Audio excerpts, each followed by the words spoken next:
நீதிமன்றங்கள் சாதாரணமாக குழந்தை கார்டியன் அண்ட் வார்ட்ஸ் ஆக்டில் குழந்தைகள் சொல்கிறத வந்து ஏற்றுக்குமா அப்படின்னு சொன்னால், சாதாரணமாக அந்த குழந்தைங்க ஒரு 5-6 வயசுக்கு மேலே இருந்தால் அவங்க சொல்கிறத வந்து அவங்க கோர்ட்டில் கேட்குற கேள்விக்கு அவங்க ரெலவெண்ட்டாக அவங்களால பதில் சொல்ல முடியும் அப்படிங்கிற நிலைமையில் இருந்தால் தாராளமாக கோர்ட் வந்து ஏற்றுக்கொள்ளும், குழந்தைகள் சொல்கிற விஷயத்தை ஏற்றுக்கொள்ளும். இதில் ஏஜ் அண்ட் மெச்சூரிட்டின்னு பார்த்தீங்கன்னா ஃபிக்ஸ்டாக ஒரு ஏஜ் அண்ட் ஒரு ஏஜ் கிடையாது. இந்த வயசுக்குள்ளே இருக்க குழந்தை சொல்கிறது தான் கேட்கணும் அப்படின்னு சொல்கிறது கிடையாது.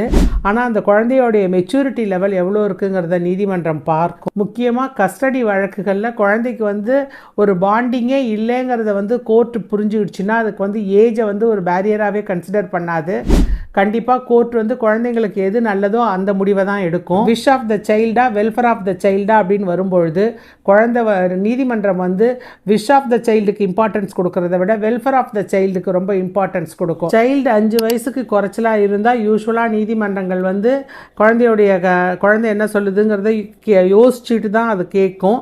ஆனால் அதே குழந்தை வந்து 10 வயசுக்குள்ளே இருந்தால் கொஞ்சம் வந்து நீதிமன்றம் வந்து குழந்தை சொல்கிறது உண்மையாக இருக்கும் அப்படின்னு கன்சிடர் பண்ண. அதே குழந்தை 13 வயசுலேருந்து 18 வயசுக்குள்ளே இருந்தால் நீதிமன்றம் வந்து ஆணித்தரமாக நம்பும். இந்த குழந்தைக்கு வந்து நல்லது கெட்டதை பகுத்தறிகிற திறமை இருக்குது, அதனால் அந்த குழந்தை சொல்கிறது வந்து 100% உண்மையாக இருக்குங்கிறத நீதிமன்றம் எடுத்துக்கும். ஆனால் அதே 12 வயசுலேருந்து 15 வயசுக்குள்ளே இருக்கிற குழந்தைக்கு அவங்க வந்து கோச் பண்ணி இப்படி தான் சொல்லணும்னு சொல்லி அந்த குழந்தைய அறிவுறுத்தி கொண்டுட்டு வந்திருந்தாலோ இல்லை ப்ரெஷர் பண்ணியோ இல்லை பயமுறுத்தியோ அந்த குழந்தைய கொண்டு வந்து நீதிமன்றத்தில் சொல்ல வச்சுருந்தா நீதிமன்றம் கண்டிப்பாக அதை கண்டுபிடிச்சிருச்சுன்னா கண்டிப்பாக அந்த குழந்தை சொல்கிறத ஏற்றுக்காது. சாதாரணமாக நீதிமன்றங்கள் குழந்தை சொல்கிறத வந்து குழந்தையுடைய ஏஜ் அண்ட் மெச்சூரிட்டியை வச்சு காரிலேட் பண்ணி கண்டிப்பாக அவங்க சொல்கிற விஷயங்களை ஏற்றுக்கொள்ளும்.